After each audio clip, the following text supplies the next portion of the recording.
ஒரு social experiment. இந்த experiment வந்து how the people are treating others. மற்றவங்க எப்படி ஒரு நார்மலான ஒரு பர்சனை எப்படி ட்ரீட் பண்ணுறாங்க அப்படிங்கிறதுக்காக இந்த எக்ஸ்பெரிமெண்ட் பண்ணுற இடத்துல 2 விதமாக டீம் பிரிஞ்சிருக்கு. Team A and team B. Team ஏல வந்து ஒரு 50 மெம்பர்ஸ் இருக்காங்க. முன்னாடி சொல்லிட்டாங்க, இந்த மாதிரி உங்கள் முகத்தில் வந்து தழும்பு ஒன்று ஆர்டிஃபிஷியல் தழும்பு போட போகிறோம் மேக்கப் மூலிமா அப்படின்ட்டாங்க. ஓகே, போட்டாச்சு. பட் இந்த தழும்பு எப்படி இருக்கும், என்ன மாதிரி இருக்கும் அப்படிங்கிறது யாருக்குமே தெரியாது. அந்த 50 பேருக்கும் தெரியாது. கண்ணாடிக்கு எதுவுமே கிடையாது.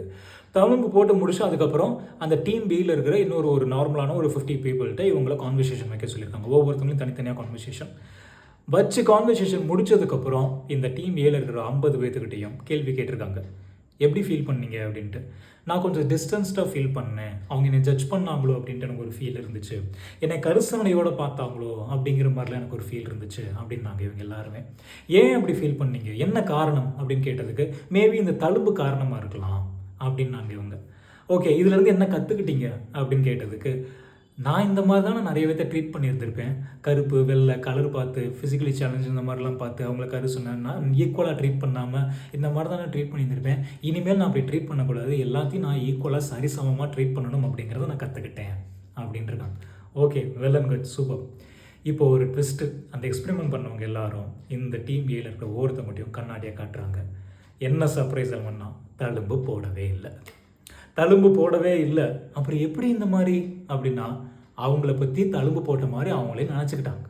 அதனால அவங்க இந்த மாதிரிலாம் ஃபீல் பண்ணியிருந்திருக்காங்க அப்படிங்கிறத உண்மை.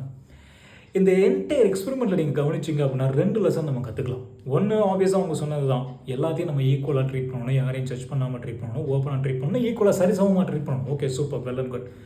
மிக முக்கியமான 2வது எக்ஸ்பெரிமெண்ட், நம்மளை பற்றி நம்ம எப்படி நினைக்கிறோமோ அதே மாதிரி தான் அடுத்தவங்க நம்மளை ட்ரீட் பண்ணுவாங்க.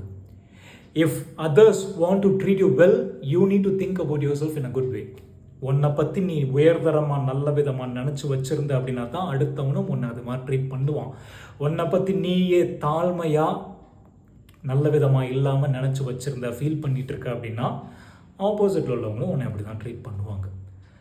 ஸோ எப்படி மற்றவங்க ட்ரீட் பண்ணணும் அப்படிங்கிறது நம்ம கையில்